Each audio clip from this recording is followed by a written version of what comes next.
Group of Five talk and Power Five talk, I know it's something that you've talked about at length over the last couple of years, to be recognized as a Power Six as opposed to a Power Five. Where are you in terms of that discussion going forward? Yeah, that's a great question, Hector. I mean, I think to put it in the simplest terms, the P6 campaign that we launched about 6 or 7 years ago has been pretty successful in the sense that I think it separated us from the other so-called G4. I mean, we were the dominant conference. I think we did belong, and we do belong with those five. What I've felt though recently is because the media still uses P5, and sometimes they'll write articles and they'll only talk about P5 schools or the top coaches, the top players in the P5.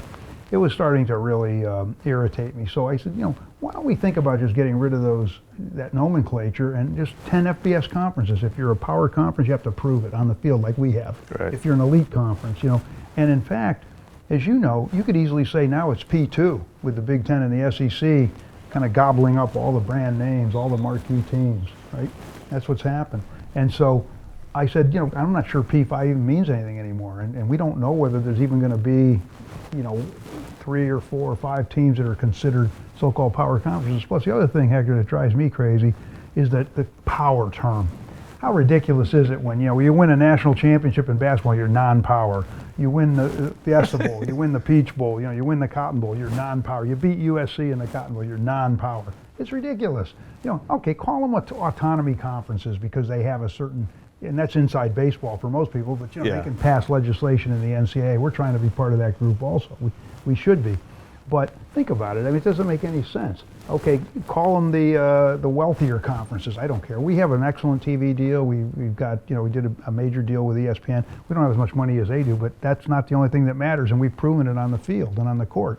So that's what, and this is the interesting thing, and I'm going to try to explain this in my media day speech, and it's important because there's a nuance here. We absolutely would like to see the whole P5, G5 thing go away. It really should be focused on the 10 FBS conferences.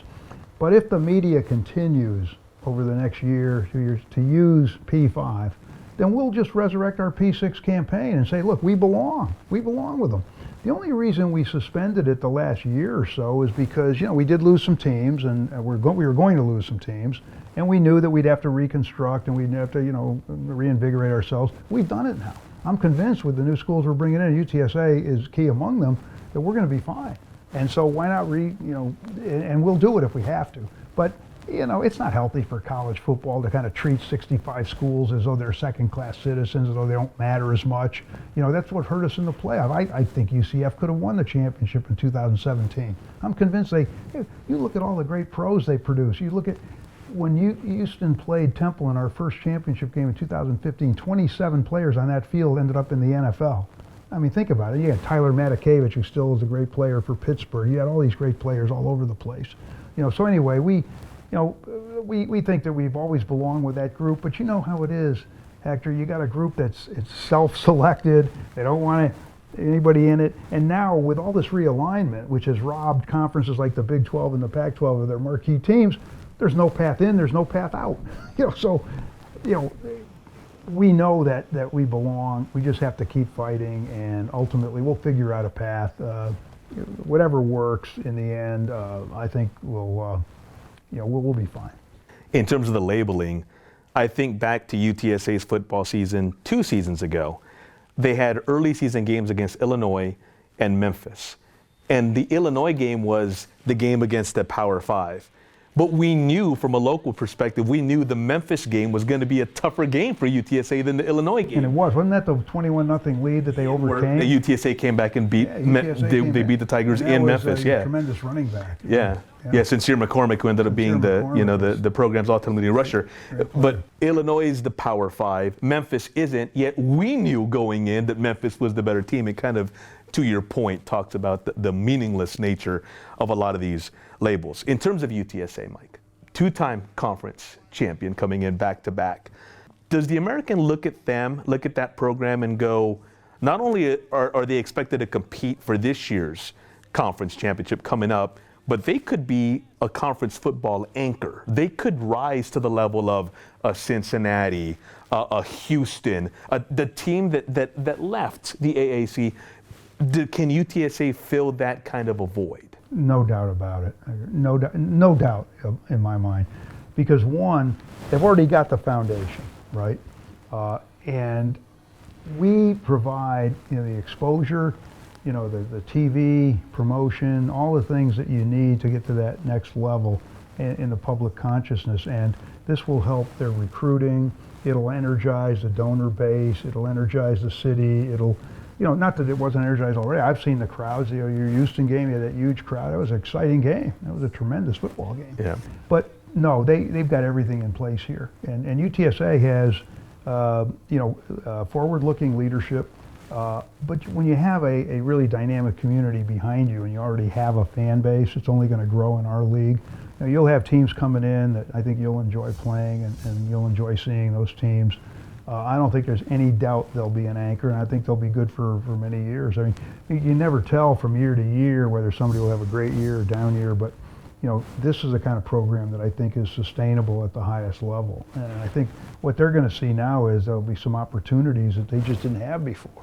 If they win our league, for example, they've got a very good chance to be in the playoffs. I think they got a very good chance to be the top team in the, in the so-called right now, in the top 6 once that new playoff starts next year. Now, even this year, we saw Cincinnati. No one thought we'd ever do it, Hector. They didn't think we'd ever have a team in the playoff.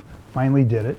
And I think we did it in part because we made a big fuss, I think justifiably so, when UCF didn't get a lot of attention when they should have. Yeah. When Cincinnati clearly in 20 you could easily have made a case for being in the playoff, and when they almost beat, that's a Georgia team that won the national championship 2 years later, the next 2 years. Yeah. They had them on the rope, should have won that game. That was a great team, and you look at all the pros they produced. We had 10 draft picks one year. Once that settled in, people said, well, wait a minute, we can't ignore them again. They deserve it. They're undefeated. They play in a good league. They beat Notre Dame on the road. So they could have been ignored if we hadn't had all that previous success. And also, you got to win those non-conference games because that's how you establish the so-called strength of schedule that the committee puts so much emphasis on. And UTSA comes with some rivalries over from the Conference USA teams that are now joining. Mm-hmm. There's a natural rivalry there with North Texas. Mm-hmm. And then just by nature of being two of the top football programs in the CUSA, UAB is the team that the Roadrunners battled, had some good battles with over the last 3 years or so. And so there seems to be a nice little Texas dynamic you've got going on now. Right, Mike? Because you already had SMU, you add North Texas, Rice, and of course the Roadrunners. I don't think there's any question about it. I think Rice, I know Lisa's talked about Rice developing into a rivalry, with UTSA. You're not too far away. You've got obviously North Texas already, UAB, and also FAU now. FAU will be a force with Tom Herman. I guarantee it. He's a terrific coach. He knows how to recruit. He knows how to play in our conference. He knows what you have to do to be successful in our conference. I think he'll be very good for them. But in the meantime, the Texas, I talked about it a little bit, Hector, as you know. That Texas presence is really important for us because this is really the epicenter of so many things: college sports, college football. Look at our Dallas area. We have how many conferences? We have the Big 12 there. We have the Conference USA just up the road. We have the Southland. We have us. We have the College Football Playoff headquartered there. You have all our CFP meetings there. You have the National Football Hall of Fame Foundation headquartered there. It's a growing metropolitan area just like San Antonio. Look at the Texas cities. Texas is a growing state. It grows, by leaps and bounds. We're a perfect example. We moved from Providence, Rhode Island to Texas because we felt that's where we needed to be. And we're a conference that is centered more around here. We have probably 8 or 9 schools that are, clustered in this general area. And that's something, by the way, in basketball, we play at Dickey's Arena. I think the fans here will enjoy going up there. Beautiful arena. Have you been there? Yeah. Yeah, it's a beautiful arena. It is, yeah. There's not many nicer in the country. And we've had great luck with our basketball tournament there. And fans can drive, or they can just take a quick flight. So, but Texas really is very important to us. Speaking of Texas, the city of San Antonio, is that kind of the icing on the cake when it comes to UTSA? Because I imagine the dynamic would be a little bit different if UTSA was maybe located, obviously the name wouldn't be UTSA then, but if it was located in some small Texas town or a smaller Texas city, maybe not quite the same appeal? I don't think there's any question that that's a factor. You know, you could obviously, you know, you could be in Tuscaloosa and have a national brand. You know, you could be in Norman, Oklahoma. But in our league, when you've got a dynamic city behind you, you're going to have better attendance. You're going to have, you know, more TV impact, right? Because you're in a big market. You're also going to have donors and community leaders that are going to want to support that program. That's how a program grows. And San Antonio is a dynamic city, period. It's growing. It's got everything you'd want. And that was a big factor. Wasn't the only one. And you have to have, as I said, Hector, you have to have the commitment of the administration, because you could be, you know, in New York City and you know, it doesn't matter if you don't, you know, care enough or you're not investing enough. You have to invest, you have to do, and UTSA immediately when they joined our league said they were upping their athletic budget considerably. That's exactly what, you know, we wanted to see and what we knew would happen. But in part, it's a self-fulfilling prophecy, because they know they've got an opportunity in this league that they didn't have before. And that's what this league has provided. This league has provided opportunity to teams. This league has provided a challenge, you know, for teams. And that's the kind of league we are. And that's the kind of league we've been from the beginning. You know, we didn't have the geographical underpinnings that some leagues have, as you know. But on the other hand, we've almost developed it in a way, because look at where we are. If you look at us, we're less far flung than the Big Ten. We're less far flung than the Pac-12. We're less far flung than the AC. You're a Syracuse guy. You go from Syracuse all the way down to Miami. Right. You know, so we're not all that. You know, we have a couple of schools from the Middle Atlantic, and we've got East Carolina, a little more of an outlier, and they're a valuable program for us. But we're clustered in an area, and we have now a geographical kind of cohesion that we may not have had.